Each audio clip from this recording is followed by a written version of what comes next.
जय सीताराम। जय श्री सद्गुरु नारायण भगवान की। अपने अपने माता पिता की जय। आज का जो प्रसंग है वो है कि राम राम क्यों कहते हैं और राम जी का नाम ही इस कलयुग में अद्भुत क्यों है। ये सीताराम कहिए, सीताराम ज्यादा फायदेमंद है क्योंकि माता जहां होती हैं वहां पोषण होता है शरीर का।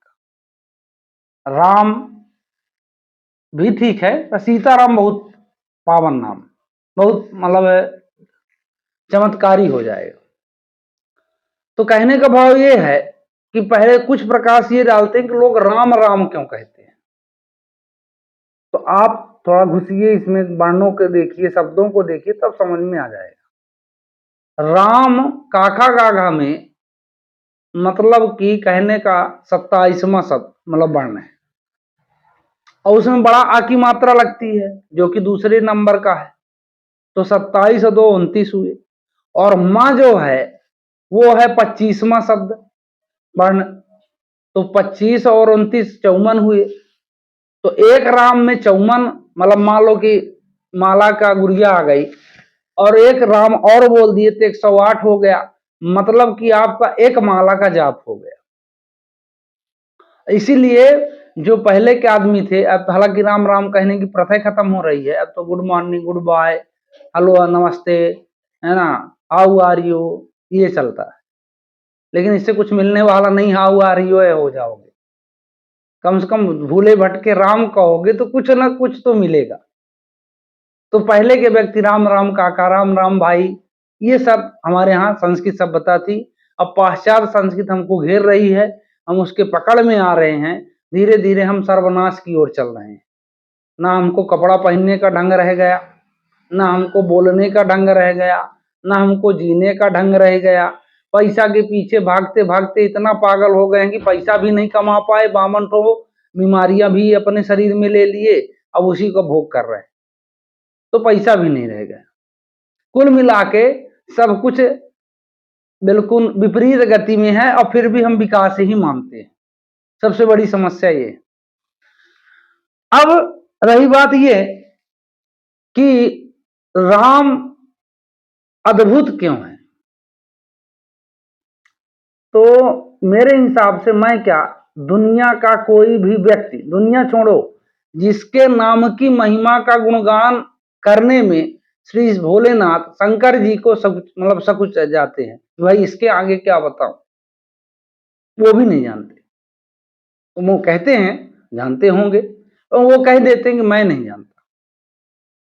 हाँ, वो कह देते हैं कि उमा कहूं मैं अनुभव अपना, सत हरि भजन जगत यह सपना, है ना, गिद्ध गजामिल अज गनकाऊ, गुत भय सब नाम प्रभाऊ, कहाँ कहाँ लग नाम बड़ाई, राम न सकही नाम गुण गाई। सीधी बात है कि जिसका नाम है वही नहीं जानता।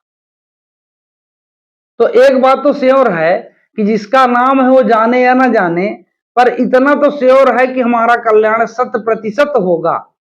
हाँ, अब ये है कि राम राम आज कहे और आजे चेक बाउंस करे नहीं। जैसे मान लीजिए कि आप अलार्म लगाते हैं घड़ी में, 5 मान लीजिए 30 का अलार्म लगाए, 5 बजे जगने, तो तुरंत अलार्म नहीं बजने लगता कि आपने लगाया और अलार्म बज जाए। वो जब समय होगा तो बजेगा। तो ऐसे राम का नाम है, आपने लिया, सुना या सोचा या देखा, वो फलीभूत तो होगा ही होगा। कब होगा? जब समय आएगा। जैसे गांव के बच्चे नदी में कुछ खेलने जाते हैं, मतलब नदी, छोटे छोटे बच्चे खेलने जाते हैं और खेलते खेलते वो तैरना सीख जाते हैं। और उस जो उन्होंने खेलते खेलते सीखा तैरना, उसकी उपयोगिता वो नहीं जानते।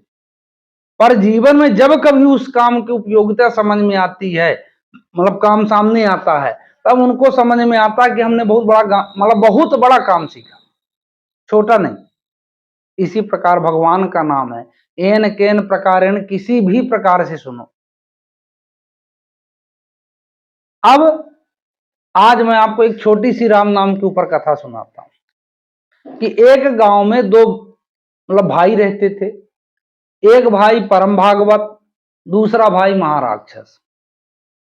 पूरी तरह से नास्तिक। पूरी तरह से नास्तिक का मतलब वो सुनना भगवान का नाम पसंद नहीं करता था, बोलना भी पसंद तो है ही नहीं, देखना पसंद नहीं करता था। ये छोड़ो, अगर कोई राम नाम का प्रतीक मिल जाए, मतलब प्रतीक मतलब कि साधु महात्मा संत, उनसे नफरत करता था, कहीं ये राम नाम न बोल दे।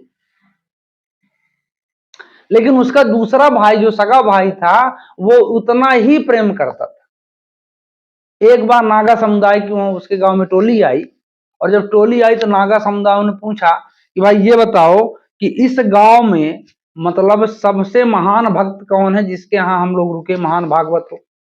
तो गांव वाले ने कहा कि भैया एक घर है, आप उसी में चले जाओ मजा लेने के लिए।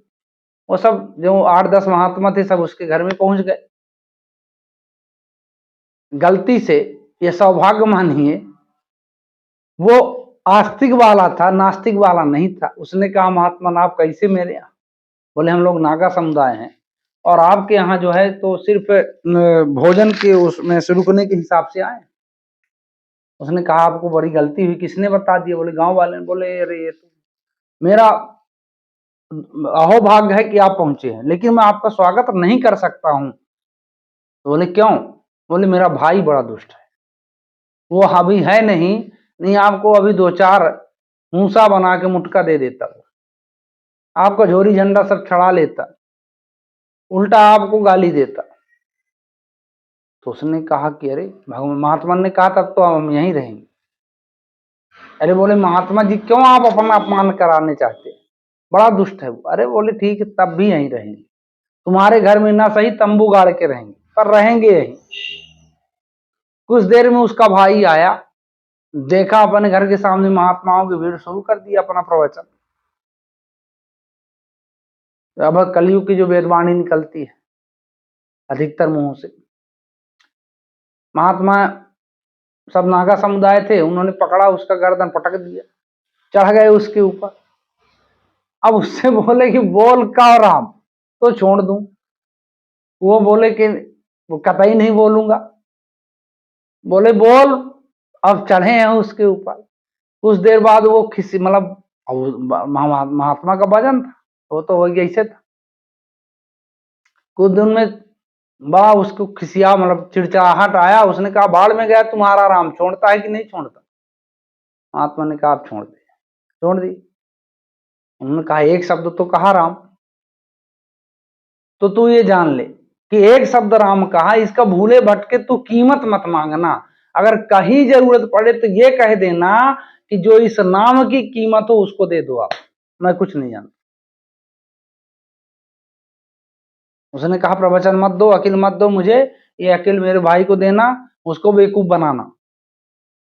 और वो अनसुना करके अंदर चला गया। वो महात्मा रहे, सुबह वो चले गए। ऐसे पापी व्यक्ति की जब मृत्यु होती है, क्योंकि लिखा है कि पिछले जन्म के पाप से हरि चर्चा न सुहाए, ज्यों जूड़ी के हाय से भोजन की रुचि जाए।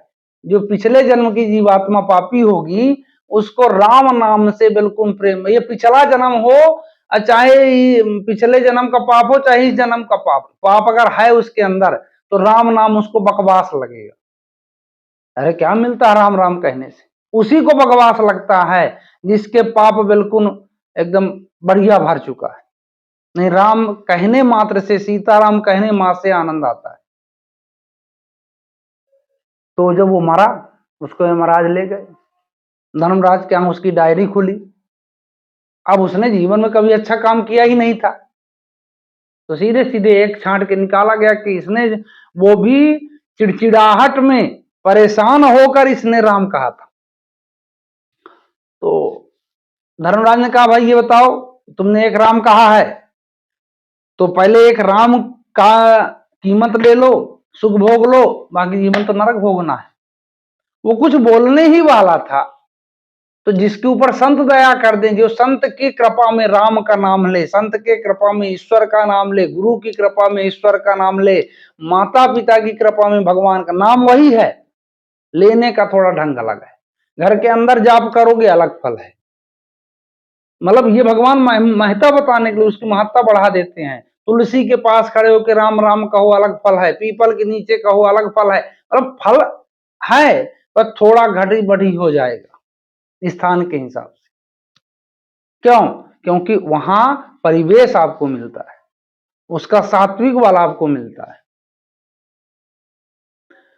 तो अब कुछ बोलने ही वाला था तो उसके मन में महात्मा का बात आ गया दिमाग।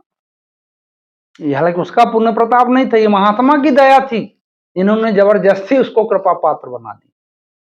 तो जैसे उनके दिमाग में आता है, उसने कहा कि जो इस नाम की कीमत हो मुझे दे दिया जाए, सबसे पहले इसी का नाम का, इसके बाद मुझे ढूंढ दो। अब धर्मराज भाई संकट में पड़ गया, अब क्या किया। इसने एक राम तो कहा, उसकी कीमत मांग रहा, मैं क्या क्या कीमत दे दूं। बोले इसको ले चलो भाई विधि करता ब्रह्मा के पास, चलो वहां चलते हैं। उसने कहा नहीं, अकेले मत जाना, मुझे साथ लेके जाना, पता नहीं क्या बोलेंगे, तुम लोग क्या बेवकूफ बना दोगे यहाँ आके। बोले चलो, उसको लिए साथ में चल दिए। ब्रह्मा जी के यहाँ गए, ब्रह्मलोक। ब्रह्मलोक देखा, भाई आप कैसे। बोले साहब बड़ी दिक्कत है, आप विधि करता हैं तो इसलिए हमने कहा कि आपके पास पहले समस्या लेके चलते हैं। ये समस्या आ जाती है आदमी तो सबसे पहले डायरेक्ट प्रधानमंत्री के पास थोड़ी जाता है, पहले यहीं के हवलदार, टीआई, एसडीएम, एसपी, कलेक्टर, है ना। फिर जब बात बिल्कुल बहुते बिगड़ जाए और बहुत पावरफुल आदमी हो तो सीधे प्रधानमंत्री, फिर अंतिम अवस्था में। तो इसीलिए पहले, है ना, हाई कोर्ट गए। अब वहां जो जज से ब्रह्मा जी, उन्होंने कहा कि भैया मेरे बस की बात नहीं इस फैसला का, क्योंकि मैं खुद ही उनके नाभि से पैदा हुआ हूं और उस नाभि में मैं घुस के कई वर्षों तक पता लगाया पर कुछ समझ में नहीं आया, तो मैं उनके बाद क्या बताऊंगा, है ना। जैसे मान लो कि देश का प्रधानमंत्री से अब कोई ये पूछे, विधायक से पूछे कि वो क्या करने वाले हैं, तो क्या जानेगा वो। इसी तरह बोले ठीक है चलो। अब तो ब्रह्मा जी से पूछे भाई किसके पास चला जाए। बोले दिन रात शंकर राम राम कहते हैं, अब उन्हीं के पास चला जाए, क्योंकि राम का भजन उनसे ज्यादा कोई नहीं करता है इस 3 लोक 14 भुवन, तो वो जानते होंगे। अब शंकर जी के पास पहुंचे। बोले शिव जी ने देखा कि यार धर्मराज ब्रह्मा जी ये मानव और चेला चपाटी उनके। बोले भैया कोई विकट समस्या है। उन्होंने कहा हाँ प्रभु विकट समस्या है। इस व्यक्ति ने जीवन पर्यंत मात्र एक ही राम कहा है और कहता है जो राम की कीमत हो दे दो। तो मैं तो ये परेशान हूं कि भाई इसको दिया क्या जाए। भोलेनाथ ने कहा कि भाई ऐसा है कि मैं भी नहीं जानता, मैं भले राम राम कहता हूं, हाँ इतना मुझे आभास है कि मैंने कालकूट जैसे विष को पिया और मात्र एक शब्द कहा सीताराम, तो सीताराम कहने मात्र से गले में विष का प्रभाव खत्म हो गया। सीताराम कहने मात्र से मेरे सब काम हो जाते हैं। तो मैं राम ये जानता हूं कि कहने मात्र से हो जाते हैं, पर उसकी अंतिम अवस्था नहीं है, इसके आगे भी इसका प्रभाव है। तो मैं इतना जानता हूं, पर इसकी कीमत एक्चुअली लगाना मतलब उसका अपमान है, मैं जानता ही नहीं। ले लो बताओ, जो मान लो पीएचडी होल्डर आदमी है और वो ना ही कर दे अगर वो एक सवाल को उस विषय का, तब तो बड़ी समस्या हो जाएगी। पीएचडी वाला नहीं जानता तो प्राइमरी टीचर कहां से बताएं। अब ब्रह्मा जी प्राइमरी हुए, वो तो शंकर जी पीएचडी है। अब वो बोले भैया अब कहाँ चला जाए, तो बोले जिसने सिलेबस बनाया है, पाठ्यक्रम बनाया है ना, चलो उसी के पास चलते हैं। अब वो बताएगा सब विधि का विधान। श्री राम राघवेंद्र सरकार बैठे थे, माता सीता बैठी थी, सब जाते हैं, प्रणाम हुआ, पैलगी हुआ, जो भी। इसके बाद उन्होंने पूछा कि प्रभु कैसे आना हुआ और ये व्यक्ति कैसे, धर्मराज जी कैसे, ब्रह्मा जी। उन्होंने कहा भाई एक समस्या आ गई है। इस व्यक्ति ने एक राम कहा जीवन भर में और कहता है कि उस राम की कीमत दे दो, इसके बाद का काम फाइनल। तो मैं भी नहीं जानता एक्चुअली नाम, ब्रह्मा जी जानते नहीं है, धर्मराज लेन के केस आए और उसने लिया ही, वो भी नहीं जानता। तो ये हुआ कि भाई जिस नामी है उसके पास चलो, वो बताएगा कीमत क्या है। राम जी हंसे, बोले मैं मुझे भी नहीं मालूम इस नाम की कीमत, रखने वाले ने रख दिया राम, है ना। और देने वाले ने मेरी भी वरदान दे दिया कि राम सकल नाम अंते अधिका, नारद जी ने मांगा था। ये बात है कि सब नामों से श्रेष्ठ है राम का नाम, लेकिन मुझे खुद नहीं मालूम इतना प्रभाव कहाँ है, कैसा है। हाँ, अब इतना है कि इसको यहीं छोड़ जाओ, जब मालूम पड़ जाएगा कि एक राम में कितनी ताकत है, मैं इसको पहुंचवा दूंगा, फिर आप इसको कीमत देते। अब जब राम जी का दर्शन कर ले जो जीव, तो वह परम गति है। इसी के लिए तो लोग योगी योग करते हैं, तपस्वी साधना करते हैं। तो मैं ये नहीं कहता कि मेरा कहानी का उद्देश्य ये नहीं है कि आप जीवन भर पाप करो, एक राम कहो, बस काम खत्म। नहीं, ऐसी कृपा हमारे पास ना बने, क्योंकि उस गुरु ने कहवाया था, अब हमारे पास गुरु है नहीं। तो जब गुरु है नहीं तो हम मतलब जो भी गुरु हैं उन्हीं के बताए रास्ते पर चले, राम राम कहें और विश्वास मानिए।